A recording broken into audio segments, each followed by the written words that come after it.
Shweta Mishra YouTube channel पर आप सभी का हार्दिक स्वागत है। दोस्तों, हमारे चैनल पर विद्यार्थी जीवन संबंधित महत्वपूर्ण खबरें होती हैं जो कि पूर्णतः ऑथेंटिक होती हैं। सभी ऑथेंटिक खबरों के लिए आप हमारा चैनल सब्सक्राइब कर सकते हैं और थंबनेल में लगे व्हाट्सएप नंबर पर कोई जानकारी लेना चाहें या देना चाहें तो आप उस व्हाट्सएप नंबर पर मैसेज कर सकते हैं।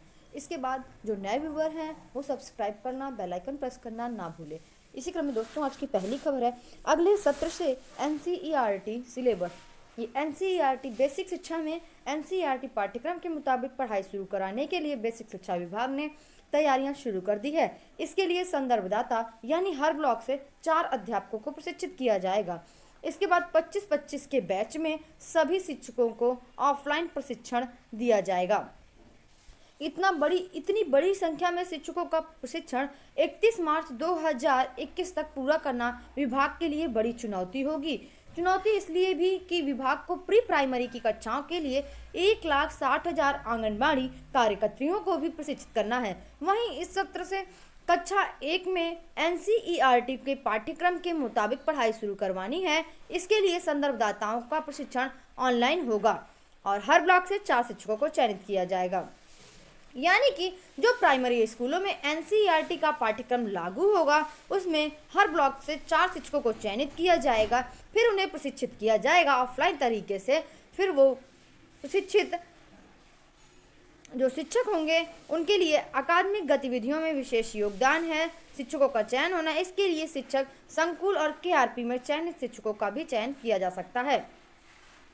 तो इस तरीके से इसमें एनसीईआरटी जो सिलेबस होगा इसके लिए तैयारियां शुरू होंगी कुछ इस प्रकार से, जो कि कक्षा 8 तक में एनसीईआरटी कोर्स लागू कर दिया जाएगा 2024-25 तक पूरी कक्षाओं में। यानी कि प्राइमरी और जूनियर में सभी कक्षाओं में एनसीईआरटी का सिलेबस लागू होगा और 31 मार्च 2021 तक ऑफलाइन प्रशिक्षण दिया जाएगा, जो कि एक बहुत बड़ी चुनौती होगी।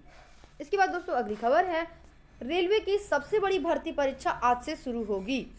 तो आज फर्स्ट फेज का फर्स्ट एग्ज़ाम होगा 28 तारीख से लेकर के 13 जनवरी तक। जनवरी में एक एग्ज़ाम है और जो कि फर्स्ट फेज का है रेलवे का। रेलवे भर्ती बोर्ड द्वारा नॉन टेक्निकल पॉपुलर कैटेगरी के विभिन्न पदों के लिए सोमवार से परीक्षा शुरू होने जा रही है। Station master, clerk, goods guard समेत कई लोकप्रिय पदों में भर्ती को लेकर अब तक की यह सबसे बड़ी भर्ती बताई जा रही है। परीक्षा में रिकॉर्ड परीक्षार्थियों की संख्या को देखते हुए इसे कई चरणों में किया जा रहा है। पहला चरण इसका सोमवार 28 दिसंबर से शुरू होकर के 13 जनवरी 2021 तक चलेगा। आरआरबी प्रयागराज में यह परीक्षा 3 राज्यों के 10 शहरों में आयोजित करने जा रहा है। देश भर में रेलवे के 1 लाख से ज़्यादा पदों पर नियुक्ति के लिए 1,25,00,000 के आसपास अभ्यर्थी एनटीपीसी परीक्षा में शामिल होंगे। परीक्षा के पहले चरण में देश भर में कुल 23 लाख अभ्यर्थी ही परीक्षा देंगे। तो आज एक बहुत बड़ी परीक्षा की शुरुआत होने वाली है जो कि रेलवे एनटीपीसी की परीक्षा है।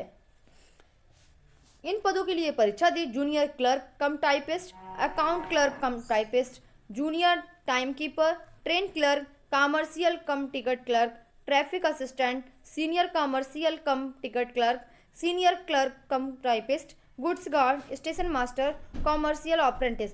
कुछ इस प्रकार से पद हैं जिसके लिए परीक्षा आयोजित होने जा रही है।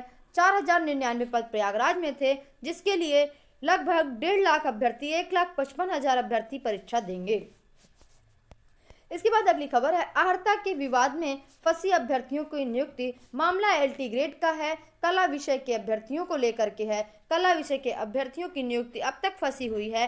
कला विषय में 96 अभ्यर्थियों की अहर्ता को लेकर निर्णय का इंतजार अभी भी चल रहा है। कला विषय के कई चयनित अभ्यर्थियों की फाइलें उत्तर प्रदेश लोक सेवा आयोग की ओर से माध्यमिक शिक्षा निदेशालय की ओर भेजी जा चुकी हैं। उन्हें कॉलेज भी आवंटित कर दिए गए हैं। इसके अलावा इसी विषय के तमाम चयनित अभ्यर्थियों का चयन भी निरस्त कर दिया गया है। एलटी ग्रेड शिक्षकों में 10,768 पदों पर भर्ती के लिए परीक्षा 29 जुलाई 2018 में आयोजित की गई थी। यह भर्ती परीक्षा 15 विषयों को लेकर होनी थी। कला विषय में अहर्ता को लेकर विवाद चल रहा था, जो कि अभी भी चल रहा है। इसमें अहर्ता कुछ अलग तरह से दी गई है, पुरुषों के लिए अलग है, महिलाओं के लिए अलग है, तो इसलिए इसमें विवाद बढ़ गया है। और इसमें कई अभ्यर्थी ऐसे हैं जिनका चयन भी निरस्त कर दिया गया है अर्हता धारित ना करने वाले अभ्यर्थियों कह करके। तो इस प्रकार इसका अभी कुछ भी निर्णय नहीं हुआ है। जैसे भी इसको निर्णय होगा तो आपको वीडियो के माध्यम से अवगत कराया जाएगा। अब इसका निर्णय 2020 में होने से रहा 2021 में ही इसका निर्णय होगा। तब तक के लिए अभ्यर्थी इंतजार करते रहें। इसके बाद अगली खबर है, बीएड में सीधे दाखिले से सिर्फ 4000 सीटों पर हुआ प्रवेश। महाविद्यालयों में 82,000 सीटें अभी भी खाली हैं। कई कॉलेजों में चौथाई सीट भी नहीं भरी। कई फेज में बीएड में काउंसलिंग भी हुई है, लेकिन सीटें अभी भी 82,000 खाली हैं। इस साल 2,41,831 में से सिर्फ 1,59,595 सीट ही भरी हैं। जो कई कॉलेज ऐसे हैं कि जिनमें 1/4 सीट भी नहीं भर पाई है। लखनऊ विश्वविद्यालय ने दाखिले के लिए 31 दिसंबर तक अंतिम मौका दिया है। 31 दिसंबर तक जितने भी प्रवेश हो पाएंगे उतने ही प्रवेश होंगे। इसके बाद बाकी सीटें खाली ही रही आएंगी।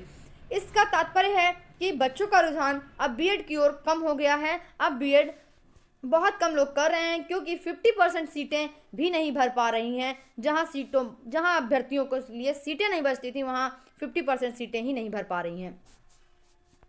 तो 31 दिसंबर लास्ट डेट है। जिसको भी एडमिशन लेना हो तो महाविद्यालय में जा करके पता कर लें कि वहाँ एडमिशन होगा, क्योंकि जिस विद्यालय में सीटें खाली होंगी वहाँ 31 दिसंबर तक एडमिशन होंगे। महाविद्यालय प्रशासन अभ्यर्थियों को फीस में भी छूट दे सकता है या फिर किस्त में भी फीस जमा कर सकता है। इसके बाद अगली खबर है, तबादले की प्रक्रिया समय से पूरा करने का निर्देश। बेसिक शिक्षा विभाग में जो तबादले चल रहे हैं उसमें निर्देश दिए गए हैं कि तबादले की प्रक्रिया समय से पूरी हो, यानी कि 30 दिसंबर को इसकी लिस्ट आनी है। तबादले की लिस्ट 30 दिसंबर को ही आए। सचिव ने कहा है कि 21 एवं 24 दिसंबर को जारी पत्र में अंतर जनपदीय तबादले को लेकर स्पष्ट दिशा निर्देश दिए, लेकिन इसके बावजूद अपेक्षित कार्रवाई नहीं की जा रही है। उन्होंने ऑनलाइन आवेदन पत्रों को परीक्षण करने के बाद सत्यापित निरस्त करने की कार्यवाही को भी समय से पूरा करने को कहा है। यानी कि अंतर जनपदीय तबादले में जो भी प्रक्रियाएं हैं वो सारी समय से पूरा करने का निर्देश दिया गया है। इसके बाद बेसिक शिक्षा विभाग में दिव्यांग अभ्यर्थियों का धरना जारी है। लगातार अभ्यर्थियों का कहना है कि हमें 4% आरक्षण होना चाहिए और उसमें अभ्यर्थी लगातार धरना दे रहे हैं। दिव्यांग अभ्यर्थियों की 2760 सीटें होनी चाहिए, जबकि 1673 सीटें ही दिव्यांग अभ्यर्थियों को दी गई। सरकार ने दिव्यांगों को उनके अधिकार से वंचित किया, ऐसे धरने में मौजूद अभ्यर्थियों का कहना है। अभ्यर्थी लगातार धरना दे रहे हैं। अभ्यर्थियों का कहना है कि जब तक कि हमें कोई आश्वासन नहीं मिलेगा, जब तक कि हमारा कोई निर्णय नहीं होगा, तब तक कि हम हमारा धरना देते रहेंगे। तो आज की खबरें कुछ इस प्रकार से हैं। इसके बाद नए साल में नई भर्तियों की तैयारी। मैंने आपको पहले ही बताया था कि नए साल में 2021 जो है वो आपको नौकरी की सौगात देने के लिए आया है। इसमें बहुत सारी भर्तियां आने वाली हैं। आप हर विभाग में भर्तियां ले लीजिए, हर विभाग की भर्तियां आने वाली हैं।